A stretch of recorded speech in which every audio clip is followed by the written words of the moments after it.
Hey guys, sorry for the silence there for a second. Yeah, I had a little bit of mess up earlier. I don't know what happened. Um, but yeah, welcome to this video live stream. Hopefully we'll do this. Might have to switch things up a bit. Take some pictures out, switch them in with other pictures and all that.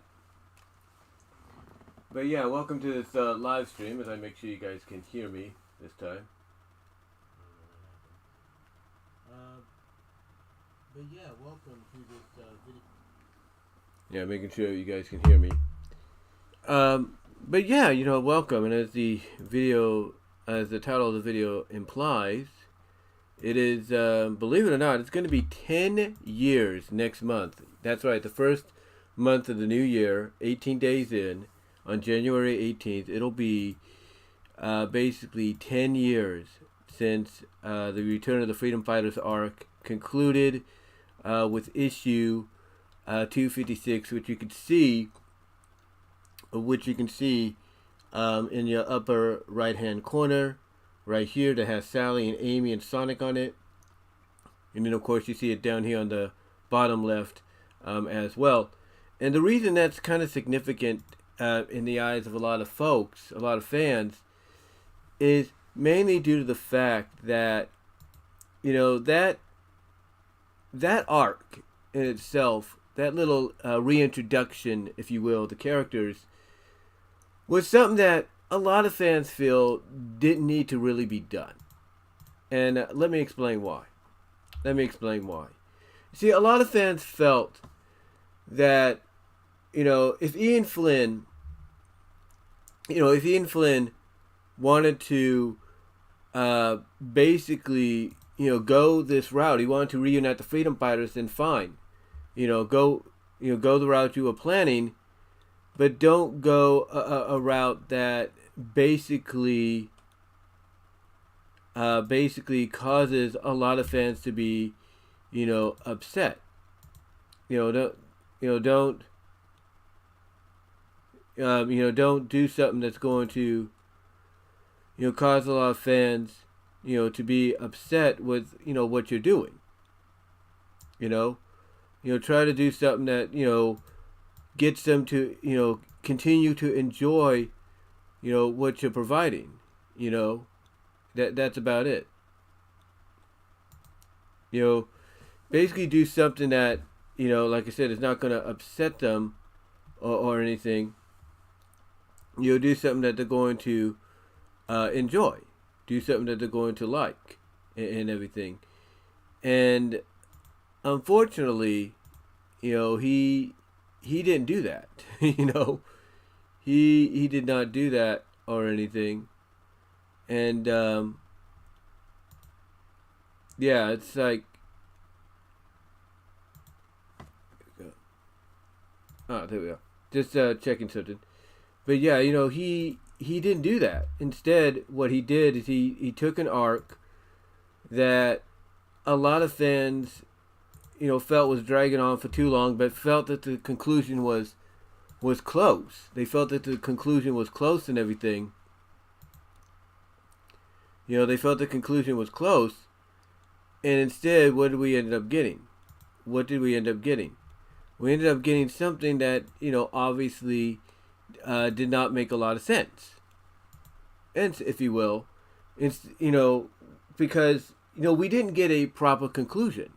End of story. We didn't get a proper conclusion to the Mecha Sally arc. It's like, you build and build to this, for a little over a year. You include Sonic Universe, in some of the story arcs there. You build and build to this for a year, and yet you don't give no payoff. You don't give a payoff as to what's going to happen. What's happening with the characters or anything. Instead, you go into a crossover with Mega Man, and then after that crossover, you decide, you're going to do a reboot. Now, some might compliment Ian Flynn and say, well, he used the crossover to lead into the reboot, but did he really have to go that far? Did he really have to, take it that far and everything, the way he did. Did he have to take it that far? And I don't think he had to. Honestly, I don't think he had to, because, look, I'm not...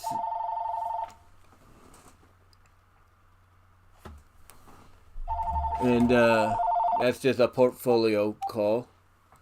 Get rid of that. Sorry about that, guys. It seems anytime you do a recording or a live stream, that happens. The phone goes off. I do apologize. But anyway, like I said, he goes right into this, and like I was saying, nothing against it. The reintroduction, the Return of the Freedom Fighters arc, I thought was great. I thought it was great and everything, but you could tell that he had to rush this. He had to rush through this, and everything. Like, he had the draft, pretty much ready to go, and he probably had some pages up and ready to go and everything. But, as soon as he and the others probably got, information about what was happening, it was like, okay, I got to rush through this. I got to push this, forward, or push this through a lot sooner than he wanted. And what did he do? He had to get in contact with Tracy Yardlin. He had to get in contact with his colorist, or the colorist he worked with, and says, hey, guys, you're going to have to stop working on these issues, and everything that are going to continue the Mecha Sally arc, because we can't do that no more because of something that's happened, and now we're going to have to focus more on, the event that I wanted to do, But I think what also happened is he had to basically rewrite the script. He had to rewrite a lot of dialogue, and basically make it fit into what was happening. That's just my opinion. Now, I've said stuff differently. I will admit that. But I still feel that that's probably what happened. Like, he had to rewrite certain scenes and dialogue to make it match with what was going on, as well as create some new material. Which is why I firmly believe, he may have stressed a little bit. Because, I'll give credit, because maybe I'm giving him too much credit. But I think Ian Flynn, honestly, probably wanted to let us in on what was going on. I really do. But I think what happened is he and his team got pulled into a meeting, along with some other people, and they were told what was going on, and they were told, hey, you need to sign these NDAs, and not say a word about what's going on, even if people question, why is this suddenly being dropped in favor of this? So I think honestly he had, and again, maybe I'm giving him too much credit, but I think honestly he had too much pressure, on his plate. I think he had too much pressure, on his plate, and, to really like, give us at least some kind of a subtle hint as to what's happening, instead of us finding out on the internet later on, because what we found out on the internet, basically told us the whole story. And we found out, unfortunately, we found out, and I was drinking some Coca-Cola there, we found out during the arc itself, during the Mecha Sally arc itself. And, it's like, we saw all these edits going on, and it's like, what's going on? What's happening? And it was only during the run of the arc did we find out through Google, through various forums, potential insiders, what was happening. And it was like, really? So you're going to drop this whole story, which you're getting close to its conclusion. You're going to drop this whole story just because of this lawsuit. Just because Ken Penders, who we have learned later on, has pretty much kind of, I wouldn't say admitted himself, but basically a lot of documentation that's been found, or some documentation that's been found has proven that maybe he wasn't telling the truth about having ownership of said characters. You're going to drop everything because, this guy says, oh, I'm going to sue Sega and Archie for royalties and everything. It's like, no, you don't do that. You don't do that. What you do is you stick to your guns. If you want to do the conclusion to the story, fine. Do the conclusion. That's fine. You want to do the crossover? That's fine. Take a break. But you know what you do with the crossover? You use that old trope they would always put in the comics. And that old trope is another time, another place. do that, use the crossover as a bit of a break from the story arc, and then afterwards come back to said story arc, and off to the races you go with the Sonic Unleashed arc. And maybe you find a different way for the world to be shattered. And if that's the way of doing it, so be it. But off to the races you go without having to do a reboot, without having to reintroduce the Freedom Fighters, without having to put the Deus Ex Machina of Nicole, who's one of my favorite characters, and everybody else's. You don't have to worry about putting her as the Deus Ex Machina, the key that restores people's memories. You just go from there. And you have a story in itself with Sally trying to regain, the trust of her friends, trying to make up for what she's done, and maybe even, have her wanting secretly to get revenge, on Eggman for what he did to her. You have all that in play. You have all that in play, but yet instead of going that direction and doing what I suggested, what I just said, instead he decides to drop everything and not give us a proper conclusion. Instead, he decides to weave the crossover, which, honestly, I think would have been a crossover of Another Time, Another Place. He decides to weave that crossover, into the book itself. Now look, I'll give him all the credit in the world, okay? I will give Ian Flynn all the credit in the world. He did a decent job in having to interwove a lot of these elements that he probably had separate plans for into what was going to happen in the comic, because of what happened. And, and again, I'm sure a lot of fans go up to him at conventions, they Q&A him and all that, and he can't really say much because of an NDA. He can't really say much because of an NDA.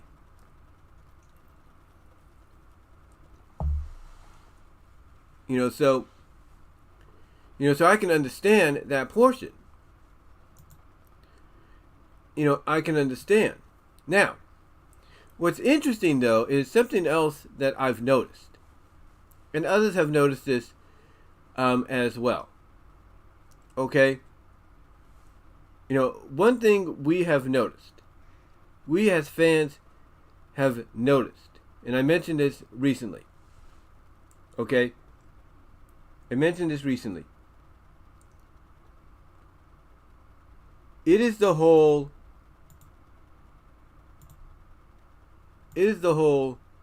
Whoa. Sorry about that. Come on. Be careful here. My mouse likes to act up sometimes. I don't know why. It's a gaming mouse, guys, so I do apologize for that. You know how that is. When you use a gaming mouse, it's more like, oh, you got a twitchy finger? Let's put your twitchy finger to work and do some firing.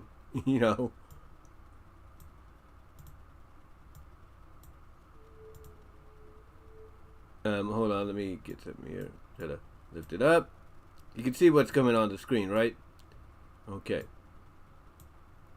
So we're going to put this, if we can get it adjusted. No, not that yet, not yet. See, it's like it wants to grab that and everything. There we go. Got it down. There we go. There we go. Put that there. Put that back here. And this here, what I just added in, that is what fans, were always hoping for. That is what fans were always hoping for that to happen in the reboot. That is what they were hoping for. I mean, this scene here. Hold on.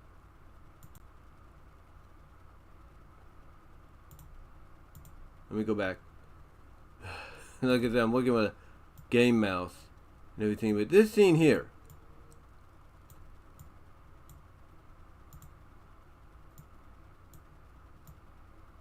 If I can get in there. There we go. This scene here. This scene, the one I just put up. That basically was what fans wanted to see. They wanted to see that moment. But what happened afterwards is what pissed them off. Because apparently there was not going to be any romance between the two. There wasn't. And if there's one thing I've talked about recently and others have talked about, it's the fact that, it's the fact that you had the opportunity to put these two together. You just never did. You just never did. You had this chance to put them back together, and you never did. In fact, some people have even said, one person at the Hitchhawks Can't Swim blog, they even said that we as fans have been waiting for these two to get together to become an item again, and yet what do we get in return? What do we get in return? We get nada. We get zip. We get zero. Zilch, basically. That's what we get. We get zero, we get zilch. Of these two here. Now, this image here that somebody did, that's a perfect example of, hey, you could have done it this way. You could have done it this way, if you will. But you decided not to. You decided, not to and everything. And that's what pissed a lot of fans off, in my opinion. That was one of the reasons they didn't want to, they gave it a chance, but they didn't want to really truly give it a chance, because it's like, well, if you're not going to give us that, which was a core element of the comic, something fans have been wanting to see, forever, because they know that, hey, these two are meant to be together.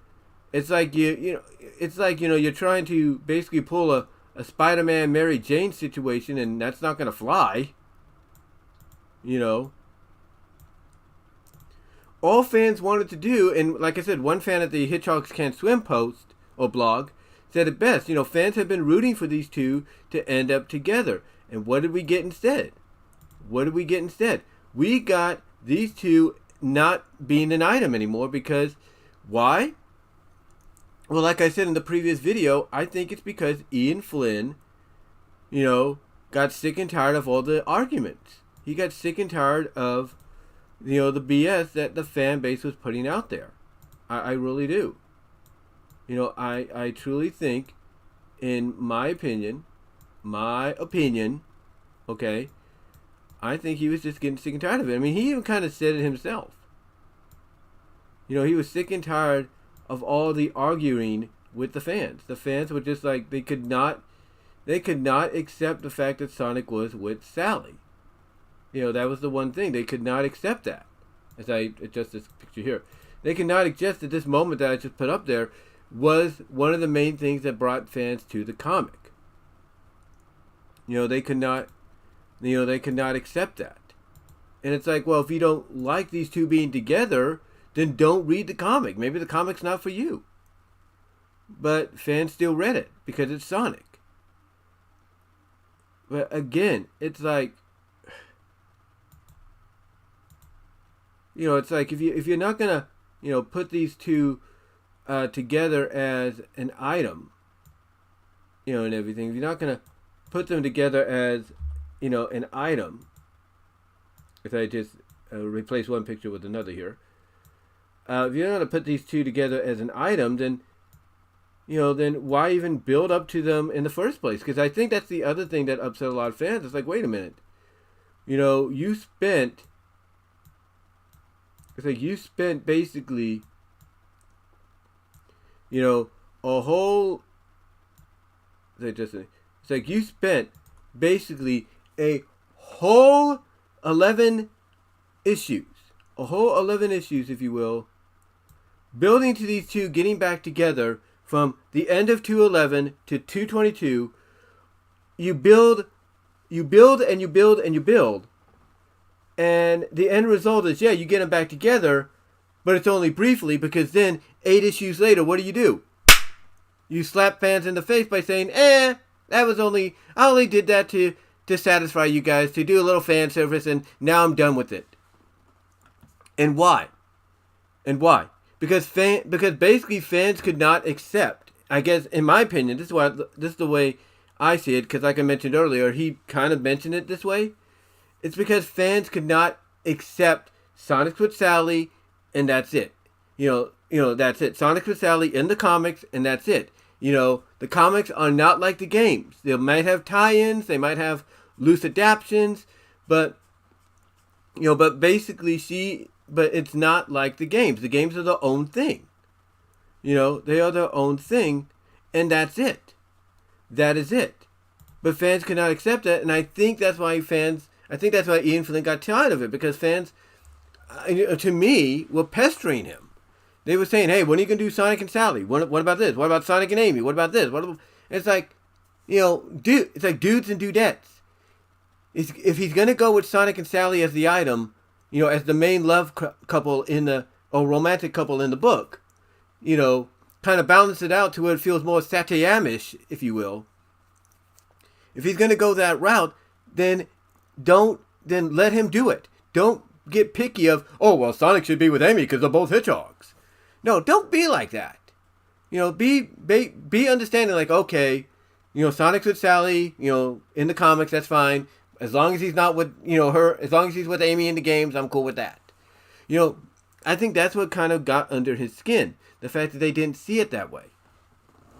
And to me, that's why a lot of fans were upset about it. I mean, like I said in the previous videos and everything, all he could have done, even with the soft reboot and everything, is done moments to where, like these images right here.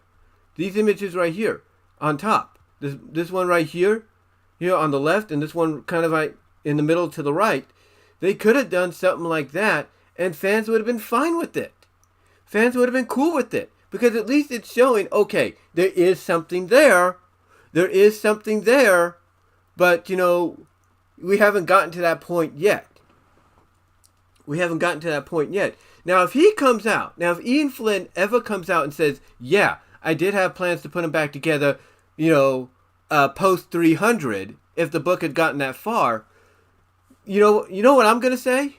I'm going to say, then why didn't you just say it? Why didn't you just come out and say you were planning to put them together soon, but you couldn't say when? That would be my question. It's like, if you were planning to do it anyway, then why didn't you just kind of say, yeah, it's going to happen? You just can't say when. To me, that's like, that's like basically, you're basically telling people one thing and then you do another. But again, that's if, in my opinion, he was planning to do that. But yeah, I think that's the one thing that detracted a lot of fans from wanting to enjoy the reboot. I mean, I liked it. Don't get me wrong. I liked the soft reboot and everything. Don't get me wrong. I thought it was good. A lot of things were cleaned up, a lot straightforward. I liked it. Spark of Life, one of my favorite arcs. Don't get me wrong. So I enjoyed it.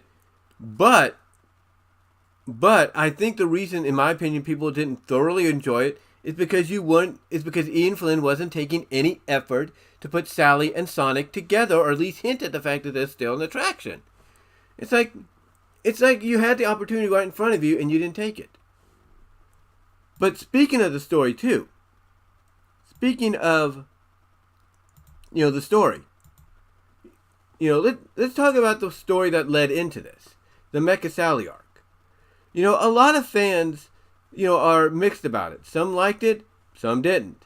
And honestly, you can't blame those that didn't like it. Because it's like, well, why would you go this route with her? Why would you do that?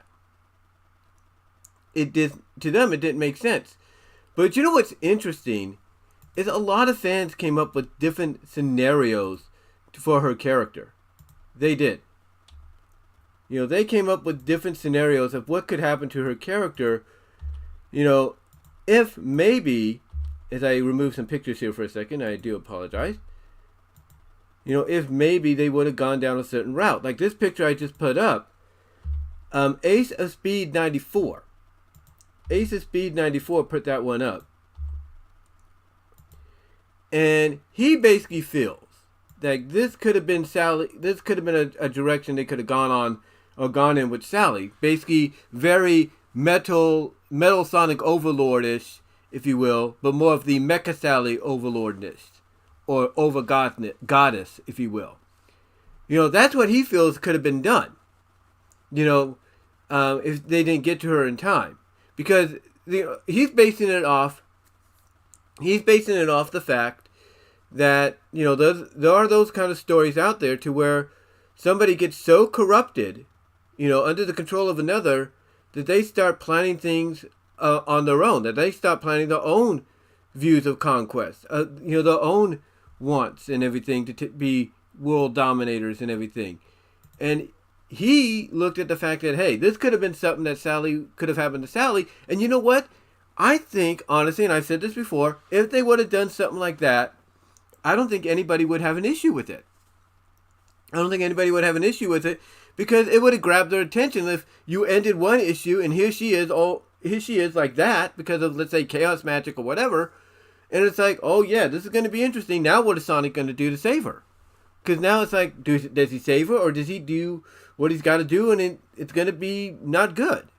You know, do something like that. If they would have done something like that, I guarantee you the repetitiveness that story arc had, the Mecha Sally arc that basically did not have a proper conclusion, to me, if they would have done something like this, probably would have helped give it a little bit of a conclusion and all that.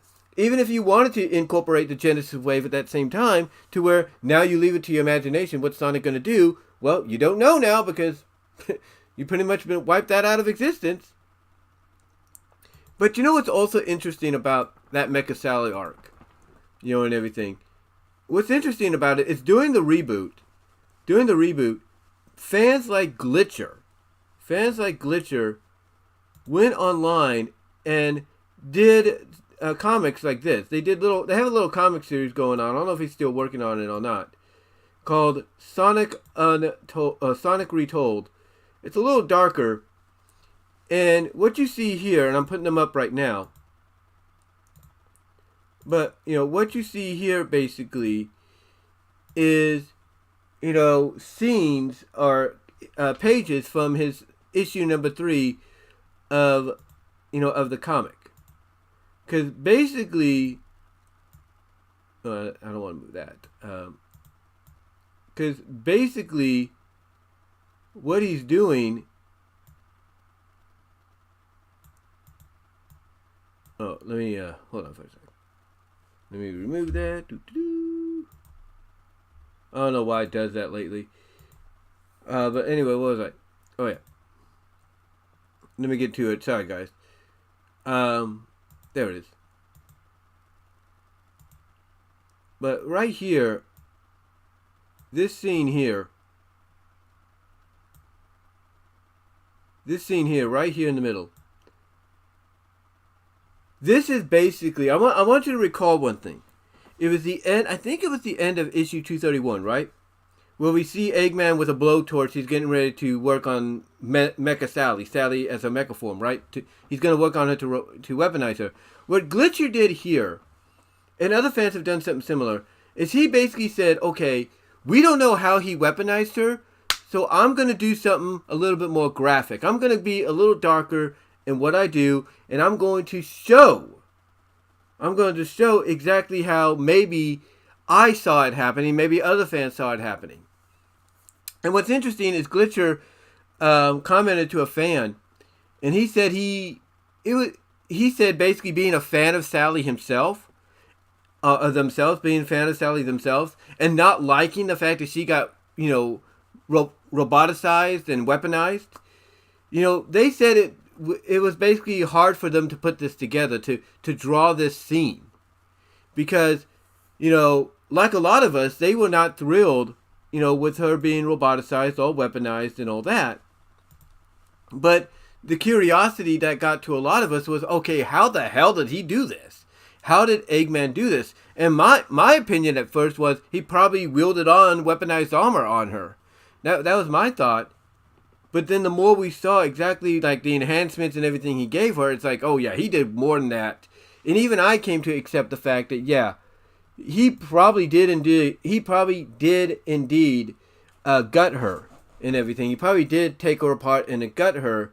And as we see in these panels, like at the bottom of this panel, in the middle, in the top here, in Glitcher's mind, you know, the way Eggman was being presented in the comics and everything, you know, the way he was being presented in the comics, that basically Eggman not only took her apart, but he had Snively basically incinerate her original legs and arms so they could be replaced.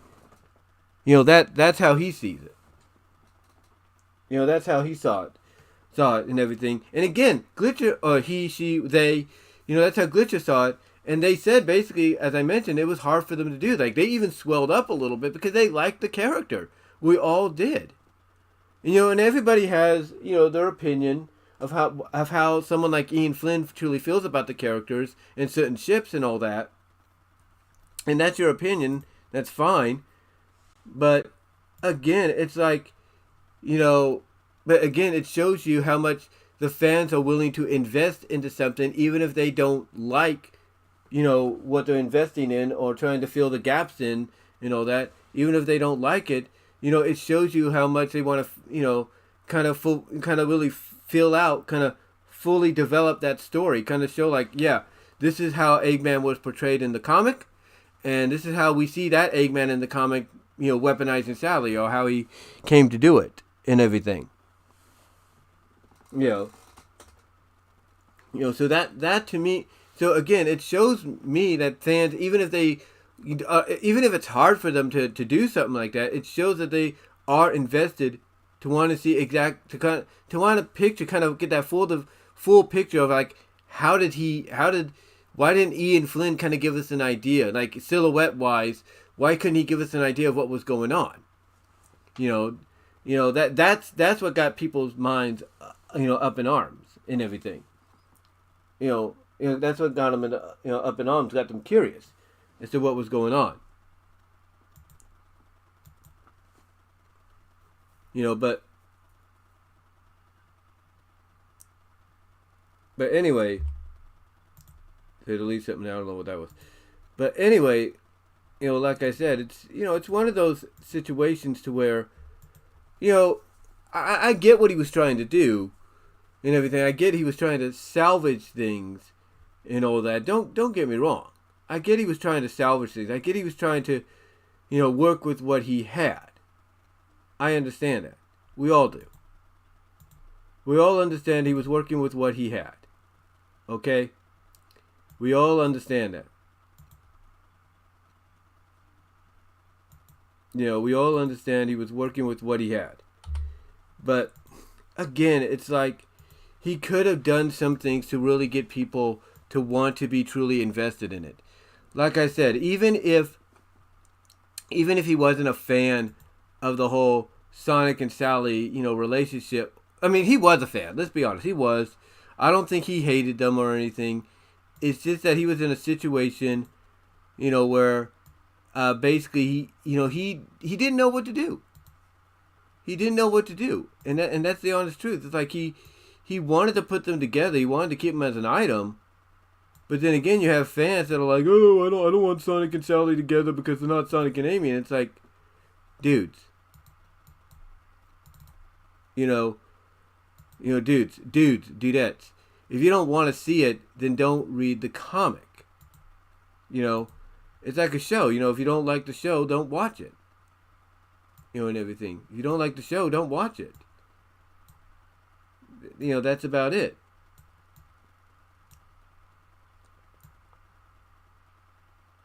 If you don't like the show, don't watch it. That's pretty much what it is. I'm trying to make sure everything lines up here. If you don't like the show, don't watch it. Period. There's nobody's forcing you. If you don't like something because a certain ship, romantic ship, is being pushed, then don't watch it. Don't watch it whatsoever.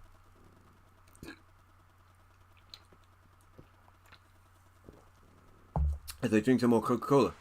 But like I said, if you don't like it, don't watch it. Don't read it. But Ian Flynn didn't think that way. He didn't think of putting out a message on his message boards or his Bumblecast and say, look, guys, I'm going to push forward with this. I'm going to put Sonic and Sally together even in the reboot. And if you don't like it, hey, don't read it. That's your choice. That's your choice. But don't ruin it for everybody else. That's all he had to do. That's all he had to do. But he didn't do that. He did not do that. And to me, that's why the story arc, from the Return of the Freedom Fighters to even the Sonic Unleashed World Shatter arc, Sonic Unleashed World Shatter Panic in the Sky arc, I think that's why it got mixed reactions. Again, there was some good that came out of it. Spark of Life I thought was good. I really do. I thought Spark of Life was really good.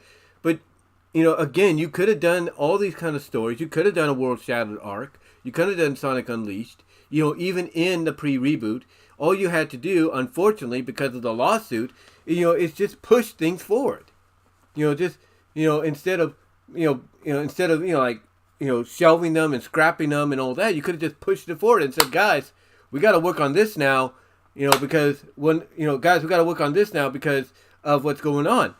And maybe you tell them, or maybe you tell your team after the NDA, hey, I know we had plans to do this major arc later after 250, but we're going to push this forward now because we can't do anything else.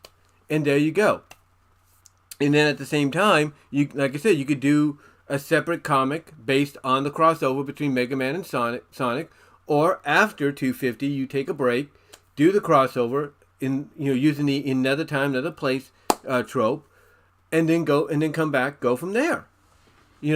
That's it. You don't have to worry about anything else. You don't have to worry about lawsuits or anything following you and stuff, or anything holding you back and stuff like that. You could just keep going and going and going, and you could have got the same result that you see here. You could have got this similar result and everything. But you didn't do it. And to me, I think some of these elements here from 256, were originally planned, for like the first issue, for like the first issue after Sally was restored and everything. I think some of these elements were thrown in, were originally meant for issue 50, for issue, I would say, what would it be? Because how long was the arc for Sonic and Mega Man? About 12 issues? So like 4 Sonics and all that, so like what, 51, 52, 53, 54? Easily with 55, you could have started off, boom, just like that. And that's it. You could have started like that. You could have done the Return of the Freedom Fighters from 55, 56, 57, 58. You could have done it like that, end of story. But, he didn't do it. He didn't do it. And then you could have led into your Unleashed arc. You could have led into your Unleashed World Shattered arc, whatever you want to call it, in the existing reboot. But he didn't do that because, one, you had the lawsuit that he couldn't speak of because he maybe signed an NDA, and also, and also the fact that I think he was unprepared. I honestly, I think as soon as they got word about what was going on, they had to, and I'll give them credit. They did a decent job doing what they had to do. Like I mentioned earlier, they did a decent job interweaving a lot of this together. But the point that I'm getting at is they could have interweaved it and not have to worry about rebooting.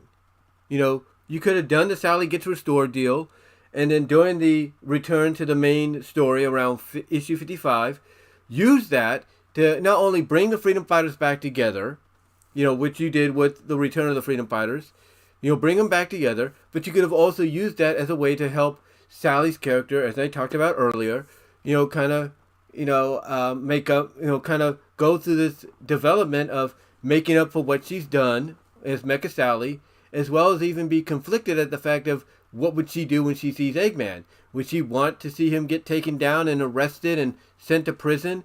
Or would she want to do worse? Would she want to kill him, basically? Would she want to kill him, if you will, to avenge what he made her do? Those are interesting scenarios, but we never got anything like that. We never got anything like that because of the fact that, again, I don't think he was properly prepared. I think the moment maybe Ian Flynn and his team got wind of something being up, with a lot of maybe some of the editorial notes they were getting, I've got a feeling the moment they started getting wind of that, that's when Ian Flynn should have been like, okay, we got to change things up now because I got a feeling something's going to happen that's going to affect the book. That's what he should have done as soon as they got wind, but they didn't do it.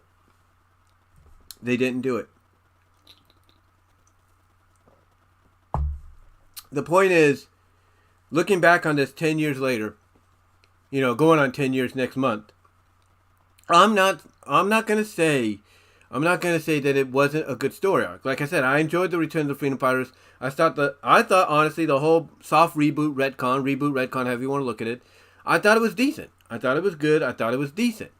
Some good elements here and there. Spark of Life, I go back to that. It's a good element. I thought it was all right. I thought it was good. I thought it was decent and everything, and and honestly, I'll go back and read it again if I have to. I have the trade paperback thanks to Frank Hill, so I'll go back and reread it if I have to. The point that I'm, alluding to, though, is that a lot of things could have been worked on. The Sonic and Sally being back together, or at least flirting with the fact that there's something there between them more than friendship. Even in the soft reboot retcon, you could have easily worked on that. That would have been a good way to say, hey, I haven't forgotten that these two were an item before the whole crap show it occurred and everything. I'm not forgetting that. That's why I'm putting these little moments here and there. He could have done that. Build up to something later on. He could have done that. Or he could have not, or he could have kept things in the existing, universe, but pushed things more forward. Like basically, instead of being like, yeah guys, we're just gonna drop everything and go this way. Instead, he could have been like, hey, we gotta rush through this now. We gotta get to the conclusion of Sally being restored, and then we gotta get to the crossover, make it another time, another place, and then after that, we're gonna do our Unleashed and World Shattered arc, and there you go. And then even add in, like I said, the character development of Sally and what, the conflict she would have of not only, trying to make up for what she did as Mecha Sally, but what she would do once she crossed Eggman's path. Would she want to see him taken down and arrested, or do worse? That to me would be an interesting, question, an interesting development. But again, we never got that. We never got that whatsoever. So to me, in conclusion, I think in my honest opinion, I think if Ian Flynn could, and he's not going to come out in a minute, but in my honest opinion, I feel if Ian Flynn could, he would go back in time and he would tell his younger self, hey, there's going to be a lawsuit that's coming up. You might want to basically, focus on the conclusion of this Mecha Sally arc, a lot sooner than usual. I think if he could go back in time and tell his younger self, hey, this Mecha Sally arc we're working on, it's going to have to conclude a lot sooner than planned, because there's something going on that is going to change the comic for good if we don't. So I think if he could, he'd go back in time and do that, he would. That's just my opinion. And I think honestly, he probably also would tell his younger self, hey, whatever you do, keep Sonic and Sally together as an item, and don't give in to the peer pressure of the fan base. Let the fans know that if they don't like it, they don't have to read the comic. And that's it. That's all he'd have to do. That's all he'd probably have to tell his younger self if he can go back in time and do it. Because honestly, in the long run, if that was possible, I guarantee you would probably still have the comic going today.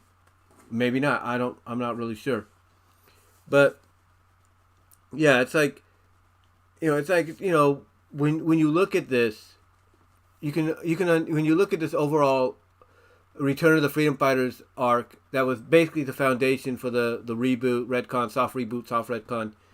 When you look at it, again, decent elements, good stuff came out of it, on all that. Nice wraparound to try to basically restore the memories of the old world to them, to basically let the fans know, yeah, these are the same characters, they just need to get the memories restored, a la Nicole. Good decent work around there. I'll give him that.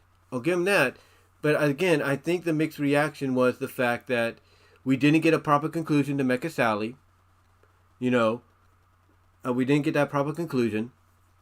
And also the fact that he didn't decide to just use the pre-existing continuity, universe to make all of this happen, and instead decided to go into a rebooted universe instead. He didn't have to, because here's the thing. Yeah, he had to avoid using certain characters, and that's fine. He had to avoid using certain characters, that's fine.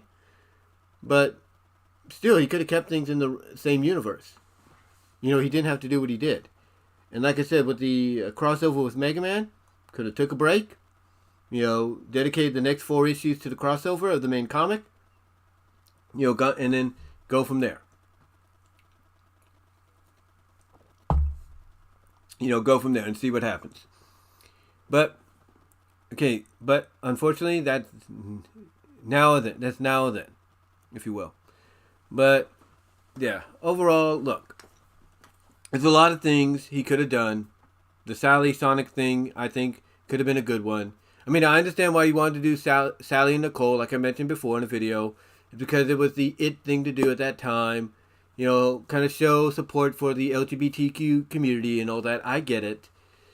You know, I understand and respect that. But still, it's like, you could still do that, but still have Sonic and Sally flirt as well. I mean, come on, honestly, fans, I mean, let's be honest. Like I said in that one video, fans, if you don't ship them, they will. And fans will ship Sonic and Sally, even post-reboot design Sally with Sonic, just like they'll post pre-reboot design and pre-reboot design Nicole with Tails. So to me, that's why fans are an integral part of, the franchise. But they also have to understand that sometimes there's going to be decisions made that you may not agree with, that you just have to tolerate. Either you tolerate it or just say, hey, it's not for me anymore. I'm going to take a break until something else comes up. And that's all they have to do. That's all they would have to do. But, yeah, it's just one of those situations to where when you look back on it, and everything, you wish things could be done differently. You wish things could be, done in a different scenario, if you will. Stuff like that. But, well, what are you going to do? But, yeah, that's all I can really say about that. That's all I can ramble about right now, guys. So, let me know what your thoughts are. Looking back on it 10 years later, 10 years next month, what were your thoughts of the overall of the Return of the Freedom Fighters arc? Do you think we could have had this done in the existing universe, pre-rebooted universe? Do you think Ian Flynn could have pushed some of his stories he had planned for later up because of what was going to happen, legally? And do you think maybe he had to sign an NDA, do you think maybe he and his team, easy for me to say, had to sign an NDA and to agree not to say anything because of reasons? What are your thoughts? And do you think maybe he could have done some flirtatious, attraction and stuff? Kind of, throw it out there that, hey, even in the soft reboot retcon universe, that, hey, Sonic and Sally still have a thing for each other, or there's something there still between them I haven't forgotten. Along with doing Sally and Nicole, as well. And do you think maybe he could have taken a page out of the fans' playbook and said, hey, maybe I'll flirt Tails and Nicole? Who knows? But let me know what your thoughts are, guys. Comment down below, live chat during the premiere, like the video. And until next time, guys, I will talk to you all later. But yeah, give me your thoughts. Love to hear from each and every one of you on this.